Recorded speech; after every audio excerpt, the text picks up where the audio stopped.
Good morning, folks. Hope you're doing well out there. It's a beautiful fall day here in central Ontario, Canada. I'm out here in my red pine plantation.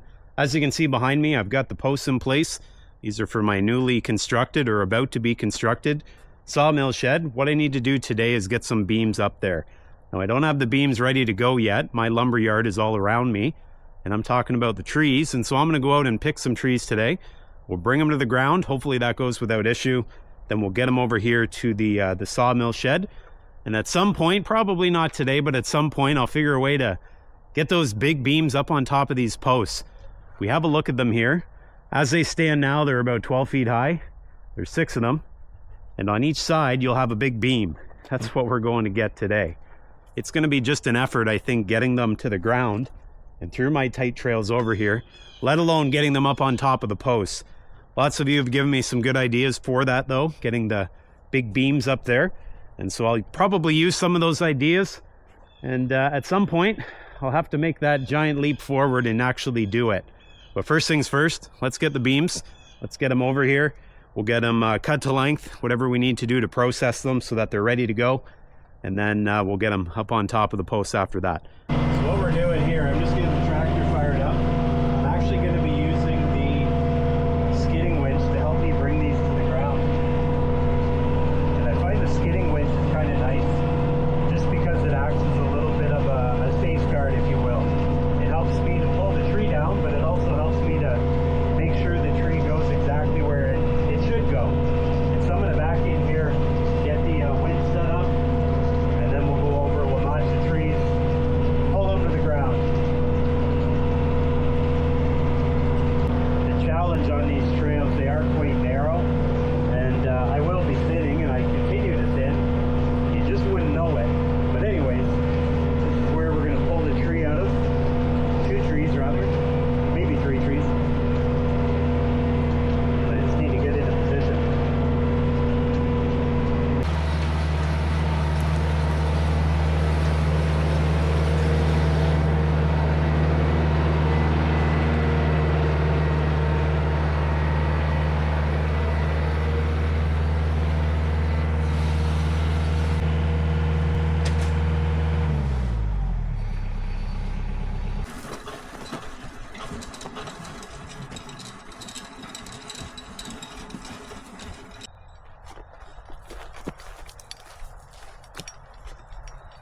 Well, we made it. Here's the trees. There's 1 and 2. So they're going to go that way. I'm going to open up these few trees in front of this one because this one's got a heavy lean on it.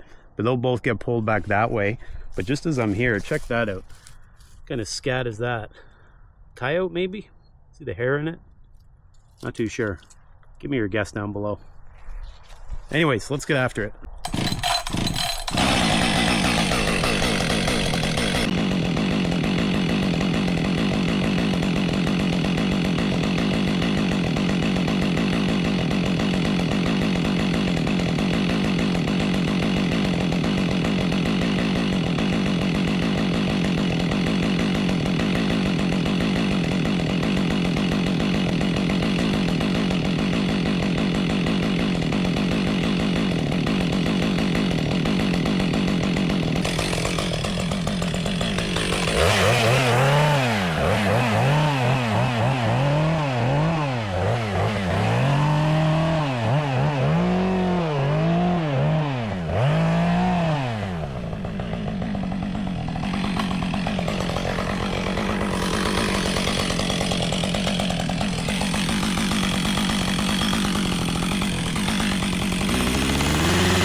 Well, there's the hard part done, and that winch certainly comes in handy. I like using it wherever I can. One of the things I really fear, aside from getting injured, is having a tree fall the wrong way. There's a lot of variables out here, anyone who cuts trees, and well, I like to say that I can predict all of them, but I certainly can't. Stuff happens, and so I take safety measures where I can. Now, one of the things I really like about the winch you're about to see in a minute here is I can pull the logs out right through that debris, and then I can go deal with the logs and then come back and deal with the rest of the trees when I have a few more minutes. So I'm going to do just that, get the winch line, hook it up to this one, and then I'll hook it up to that one. We'll pull down in that direction and hope they pull where they need to go. As I look at this though, what I might do, see how that one is going to push on the top? I might actually run the cable and pull this one over and then pull them both together. What do you think? Can we pull both of them? I think so. Let's give it a try.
Well, we made it. We got the log here, at least one of them. The second one is back there on the trail.